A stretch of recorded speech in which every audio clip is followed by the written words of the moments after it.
Hello friends, welcome to my channel. मैं आशा करती हूँ आप सभी स्वस्थ होंगे। आज हम उत्तराखंड के मोस्ट इम्पॉर्टेंट क्वेश्चन करने वाले। सॉरी फ्रेंड्स, वीडियो को थोड़ा लेट हो गया लाने में। कुछ पर्सनल इश्यूज थे, इस वजह से मैं वीडियो नहीं लेकर आ पाई। चलिए अब कंटिन्यू करते हैं फिर आज की सीरीज़ को दोबारा से। पहला क्वेश्चन है, राज्य में वैट कर प्रणाली लागू की गई थी। तो राज्य में जो टैक्स की प्रणाली थी वह लागू कब से की गई थी? तो वह की गई थी 1 अप्रैल 2005 से। राज्य में कर राजस्व का सबसे बड़ा कर स्रोत क्या है? तो वह है वाणिज्य कर। उत्तराखंड को विशेष राज्य का दर्जा दिया गया है, तो यह दिया गया है 1 अप्रैल 2001 से। राज्य में भारतीय स्टेट बैंक के सहयोग से चलाई जा रही ज्ञानोत्कर्ष योजना का मुख्य उद्देश्य क्या है? तो जो स्टेट बैंक के द्वारा यह योजना चलाई गई है, ज्ञानोत्कर्ष योजना, इसका मुख्य उद्देश्य है व्यक्तिगत उपयोग के लिए उत्तरांचल सरकार के स्थायी शिक्षकों एवं अन्य कर्मचारियों को कंप्यूटर खरीदने के लिए ऋण स्वीकृत करना। उसके लिए यह योजना चलाई जा रही है। नेक्स्ट क्वेश्चन है, इस पे विचार करना है आपको। कथन आपका दिया है, राज्य में विकास के लिए बहुत अंतः शक्ति है और कारण है कि विकास के लिए वैज्ञानिक नियोजन तथा प्रभावी क्रियान्वयन मशीनरी की आवश्यकता होती है। तो आपसे क्वेश्चन पूछा गया है कि उपरोक्त के संदर्भ में निम्नलिखित में से कौन सा सही है, ये आपसे पूछा गया है। तो इसका करेक्ट ऑप्शन हो जाएगा ऑप्शन नंबर बी, ए और आर, यानी कि आपका कथन और कारण दोनों ही सही हैं, किंतु आर ए का सही स्पष्टीकरण नहीं है, यह इसका सही स्पष्टीकरण नहीं दिया गया है। नेक्स्ट क्वेश्चन है, कथन दिया गया है उत्तरांचल अपनी मनी ऑर्डर व्यवस्था के लिए जाना जाता है और कारण है यह रोजगार के लिए प्रवास का घोतक है। तो इसका आपको सही कूट ढूंढना है। तो इसका सही कूट है ए और आर दोनों सही है तथा आर ए का सही स्पष्टीकरण है, यानी कि रोजगार के लिए प्रवास का घोतक है, इसी वजह से उत्तरांचल अपनी मनी ऑर्डर व्यवस्था के लिए जाना जाता है। जून 2006 में आरबीआई की शाखा राज्य के किस जिले में खोली गई थी? तो वह खोली गई थी देहरादून में। तो इससे आपको पता चलता है कि आरबीआई की शाखा कब से ओपन हुई है, तो यह हुई है जून 2006 से। 2011 के अनुसार प्रदेश में कुल कार्यशील जनसंख्या है। तो 2011 की जनगणना के अनुसार हमारे प्रदेश में जो कुल जनसंख्या कार्यशील है वह है 38.39%। राज्य गठन के बाद राज्य अर्थव्यवस्था में प्राथमिक क्षेत्र का योगदान धीरे धीरे क्या हो रहा है? बढ़ रहा है, घट रहा है, स्थिर है, या इनमें से कोई नहीं? तो राज्य गठन के बाद से जो हमारी अर्थव्यवस्था है उसका जो प्राथमिक क्षेत्र का योगदान उसमें है वह धीरे धीरे घट रहा है। राज्य अर्थव्यवस्था में द्वितीय क्षेत्र का योगदान धीरे धीरे क्या हो रहा है? तो देखिए, प्राथमिक जो क्षेत्र का योगदान है वह धीरे धीरे घट रहा है, जबकि द्वितीय क्षेत्र का योगदान धीरे धीरे बढ़ रहा है। राज्य योजना आयोग का गठन कब किया गया था? Most important question. तो राज्य योजना आयोग का गठन किया गया था 31 मार्च 2001 को। राज्य योजना आयोग का पदेन अध्यक्ष कौन होता है? तो इसका पदेन अध्यक्ष मुख्यमंत्री होता है। राज्य वित्त आयोग के प्रथम अध्यक्ष निम्नलिखित में से कौन थे? जो वित्त आयोग है उसके प्रथम अध्यक्ष कौन थे? तो उसके प्रथम अध्यक्ष थे आर के धर। ये कनिष्ठ सहायक 2018 में भी पूछा गया था। केंद्रीय योजना आयोग द्वारा 2011 और 12 के अकॉर्डिंग, उस वर्ष के अकॉर्डिंग जो जारी रिपोर्ट की गई है उसके अनुसार राज्य में कितने प्रतिशत लोग निर्धन हैं? तो उसके हिसाब से जो राज्य में निर्धन लोगों का प्रतिशत है वह है 11.26%। केंद्रीय योजना आयोग द्वारा जारी रिपोर्ट के अनुसार शहरी व ग्रामीण निर्धनता है क्रमशः, तो वह है 10.62% है शहरी लोगों की निर्धनता और 10.48% है ग्रामीण लोगों की निर्धनता। जबकि टोटल पूछा जाए परसेंट में कि टोटल कितना है, तो वह है 11.26%। प्रदेश में जीएसटी कर प्रणाली लागू की गई थी। देखिए, जीएसटी हमारे प्रदेश में कब से लागू किया गया था? तो यह लागू किया गया था 1 जुलाई 2017 से। निम्न में से उत्तराखंड अर्थव्यवस्था के लिए आय का मुख्य स्रोत नहीं है। तो उत्तराखंड की अर्थव्यवस्था के लिए उसकी इनकम का मुख्य स्रोत क्या नहीं है? फिल्म उद्योग। जबकि वन संपदा, पर्यटन और खनन उत्तराखंड की अर्थव्यवस्था के मुख्य स्रोत है। उत्तराखंड में वित्तीय वर्ष प्रारंभ होता है। तो उत्तराखंड में वित्तीय वर्ष कब से प्रारंभ होता है? तो वह प्रारंभ होता है 1 अप्रैल से, और यह भी कनिष्ठ सहायक 2016 में पूछा गया था। उत्तराखंड के पर्वतीय भाग में ग्रामीण जनसंख्या की आजीविका का प्रमुख स्रोत क्या है? तो पर्वतीय भाग में अगर हम देखें तो ग्रामीण जनसंख्या की आजीविका का मुख्य स्रोत अगर बात की जाए तो क्या है? वह है कृषि और पशुपालन। वह लोग कृषि और पशुपालन से ही अपना गुजारा करते हैं। तो देखिए सभी क्वेश्चन प्रीवियस ईयर में कई बार पूछे जा चुके हैं, तो उसकी दृष्टि से आप सभी के लिए क्वेश्चन बहुत ज़्यादा ही इम्पॉर्टेंट होते हैं। अब आता है आपका नेक्स्ट क्वेश्चन, राज्य में हस्तशिल्प सामग्री मोस्टा को उत्पादित करने में निम्न में से कौन सा कच्चा माल प्रयोग में लाया जाता है। तो जो हस्तशिल्प सामग्री है मोस्टा, उसको उत्पादित करने के लिए कौन सा कच्चे माल का प्रयोग किया जाता है, तो वह किया जाता है रिंगाल का, केन का प्रयोग किया जाता है मोस्टा को उत्पादित करने के लिए। ये भी पीसीएस मीन्स 2006 में पूछा गया था। स्वतंत्रता से पूर्व राज्य में व्यापार कैसे किया जाता था। तो जब हमारा देश आज़ाद नहीं हुआ था उससे पहले हमारे राज्य में व्यापार किया जाता था मेलों के द्वारा, मध्यस्थों के द्वारा, प्रदर्शनियों के द्वारा, इन सभी के द्वारा ही हमारे राज्य में व्यापार किया जाता था। राज्य में कागज का सबसे बड़ा कारखाना कहाँ स्थित है, मोस्ट इम्पॉर्टेंट क्वेश्चन। तो राज्य में कागज का सबसे बड़ा कारखाना स्थित है लाल कुआं में, और ये भी पीसीएस मीन्स 2006 और अपर निजी सचिव 2017 दोनों टाइम पूछा गया है।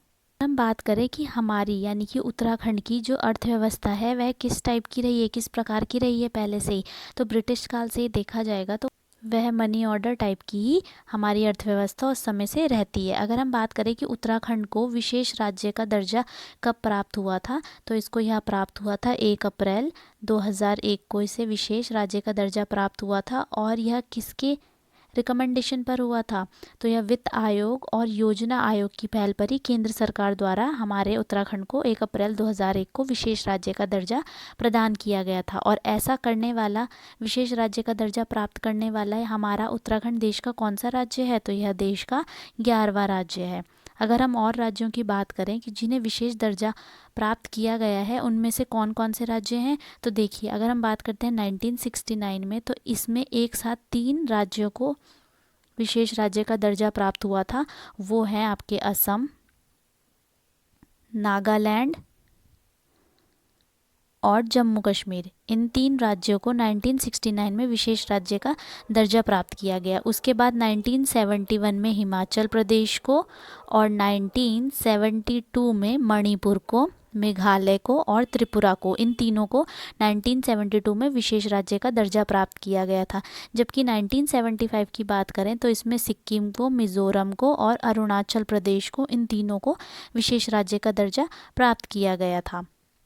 और जब विशेष राज्य का दर्जा किसी भी राज्य को दिया जाता है तो उसमें केंद्रीय सहायता कैसे कैसे हिस्सों में बढ़ जाती है, तो उसमें जो 90% पार्ट होता है वह अनुदान का हिस्सा होता है, और 10% जो उसका हिस्सा होता है वह ऋणों के रूप में प्राप्त होता है विशेष राज्यों को। तो इस तरीके से इनका डिवीजन किया जाता है।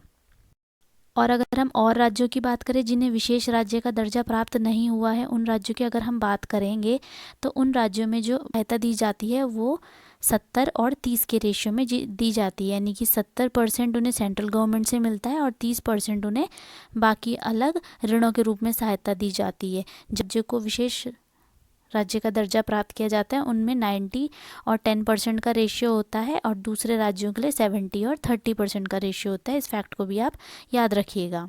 अभी जैसे कि हमने देखा कि 2011 की जनगणना के अनुसार राज्य की कुल जनसंख्या के कितने लोग कार्यशील हैं, तो वह 38.39% जो लोग हैं वह कार्यशील हैं।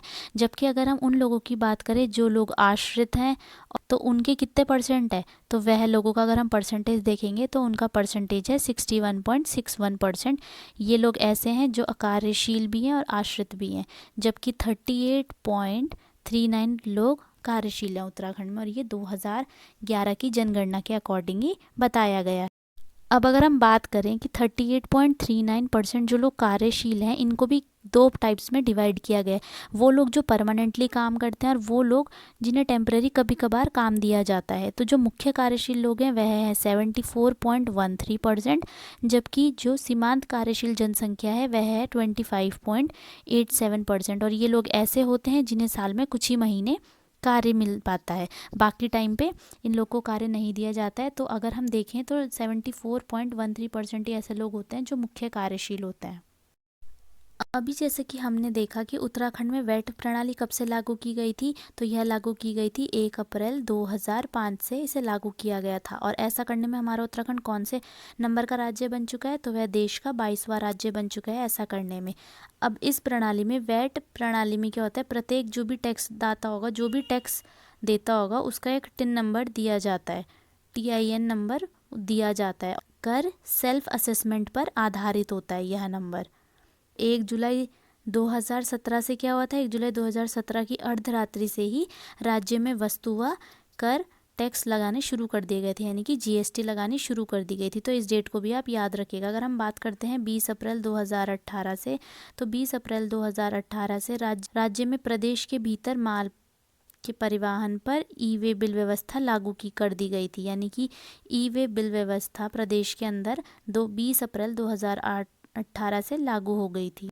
सभी जानते हैं कि उत्तराखंड ग्रामीण बैंक जो है यह राज्य गठन से पूर्व, इसकी अगर हम बात करें तो इस बैंक में काफ़ी सारे बैंक आते थे। अब उन सबको मर्ज करके उत्तराखंड ग्रामीण बैंक एक बैंक बना दिए गए। तो अगर हम देखें तो उसमें पहले नैनीताल अल्मोड़ा किसान ग्रामीण बैंक शामिल था, अलकनंदा ग्रामीण बैंक इसमें शामिल था, गंगा जमुना ग्रामीण बैंक इसमें शामिल था तथा पिथौरागढ़ किसान ग्रामीण बैंक भी इसमें शामिल था। तो इन चारों बैंकों को मिला के ही अब आपका उत्तराखंड ग्रामीण बैंक बनाया गया है। तो इस बात को भी आप याद रखिएगा। जो उत्तराखंड में बड़े उद्योग चलाए जाते हैं वह 5 जिलों में है। जैसे कि अगर हम देखें तो सबसे ज़्यादा जो इंडस्ट्रियलाइजेशन होता है वह होता है ऊधम सिंह नगर में, उसके बाद होता है हरिद्वार में, फिर होता है देहरादून में, फिर होता है नैनीताल में और फिर होता है पौड़ी गढ़वाल में। इस तरीके से इंडस्ट्रियलाइजेशन हमारे उत्तराखंड में होता रहता है। अगर हम चीनी उद्योग की बात करें, यानी कि चीनी की जो मिल है, चीनी का जहाँ इंडस्ट्रियलाइजेशन होता है, फैक्ट्रीज़ हैं, तो वह 7 मिलें हैं, जिसमें से 2 सहकारी हैं, 2 सरकारी हैं और 3 प्राइवेट हैं। इस तरीके से इन्हें बांटा गया है। राज्य में अधिकांश की जो चीनी मिलें हैं वह ऊधम सिंह नगर में पाई जाती है और ऊधम सिंह नगर के सितारगंज में, किच्छा में, काशीपुर में और तथा हरिद्वार में, इन जगहों पे चीनी मिलें पाई जाती हैं। अगर हम बात करें सीमेंट उद्योग के बारे में, सीमेंट फैक्ट्रीज़ के बारे में, तो ये सीमेंट फैक्ट्रीज यह देहरादून में स्थित है। अगर हम मार्बल उद्योग की बात करें कि उत्तराखंड में मार्बल का उद्योग सबसे ज़्यादा कहाँ होता है, तो जैसे कि आप सभी जानते हैं सबसे ज़्यादा देहरादून में इसको विकसित किया जाता है, क्योंकि देहरादून में मार्बल चिप्स के कई सारे कारखाने बनाए गए हैं। अगर हम कागज़ की बात करें, कागज़ उद्योग की बात करें, तो कागज़ उद्योग सबसे ज़्यादा नैनीताल और ऊधम सिंह नगर इन जिलों में होता है। साथ के साथ थोड़ा बहुत हरिद्वार और देहरादून में भी कागज़ उद्योग का कार्य अच्छे से किया जाता है। और एशिया का सबसे बड़ा कागज़ उद्योग की अगर बात की जाए तो वह कहाँ है? एशिया का सबसे बड़ा कागज़ उद्योग तो यह स्थित है आपके नैनीताल में। कहाँ स्थित है? नैनीताल के लाल कुआं में ये स्थित है। जिस फैक्ट्री का नाम अगर हम देखें, उस फैक्ट्री का नाम है Century Paper and Pulp board.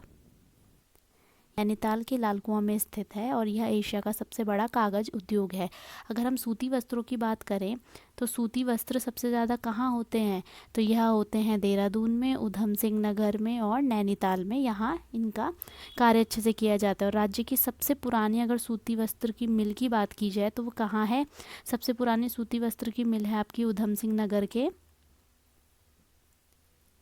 Kashipur में। इस बात को भी आप अच्छे से नोट डाउन कर लीजिएगा कि काशीपुर में राज्य की सबसे पुरानी सूती वस्त्र मिल है। अगर हम राज्य में सबसे ज़्यादा रेशम उद्योग की बात करें तो राज्य में सबसे ज़्यादा रेशम उद्योग देहरादून में, टिहरी में और पौड़ी गढ़वाल इन जिलों में रेशम का उत्पादन किया जाता है। अगर हम चर्म शिल्प की बात करें तो राज्य में चर्म शिल्प से व्यवसाय से जुड़े हुए लोग होते हैं, इनको कहा जाता है बाड़ई या शार्की। इनको बाड़ई या शार्की कहा जाता है जो चर्म व्यवसाय से जुड़े हुए लोग होते हैं। तो यह लोहा घाट, जोहारी घाट, नाचनी और मिलम आदि स्थानों पे चर्म उद्योग का विशेष रूप से कार्य किया जाता है। ये सब जगह इस चीज़ के लिए फेमस है। अगर चावल उद्योग की बात की जाए तो चावल उद्योग आप सभी जानते हैं सबसे ज़्यादा चावल होता है आपके देहरादून में और ऊधम सिंह नगर ज़िले में। इसके अलावा हरिद्वार में भी आपका चावल का उत्पादन किया जाता है। अब देखिए, अगर हम बात करते हैं पंचक्की की, जिसे आप सभी ने देखा है, तो पंचक्की की बात की जाए तो पंचक्की को अप्रैल 2001 में केंद्र सरकार ने इसे लघु उद्योग का दर्जा भी दिया है। इस बात को भी आप अच्छे से नोट डाउन कर लीजिएगा कि पंचक्की को 2001 में केंद्र सरकार द्वारा लघु उद्योग का दर्जा दिया। तो हिमाद्री ब्रांड की बात की जाए तो हिमाद्री ब्रांड के नाम से बेचे जाने वाले हमारे कुछ शिल्प उत्पाद हैं जो दूसरे राज्यों में हिमाद्री ब्रांड नेम से भी बेचे जाते हैं। आई होप फ्रेंड्स आपको आज की सीरीज़ भी पसंद आई होगी। अगर आपको आज की सीरीज़ पसंद आए तो प्लीज़ मुझे कमेंट में बताइएगा कि आपको ये वीडियो कैसी लगी। चलिए आज की सीरीज़ को एंड करते हैं और फिर आगे नेक्स्ट सीरीज़ में मिलते हैं।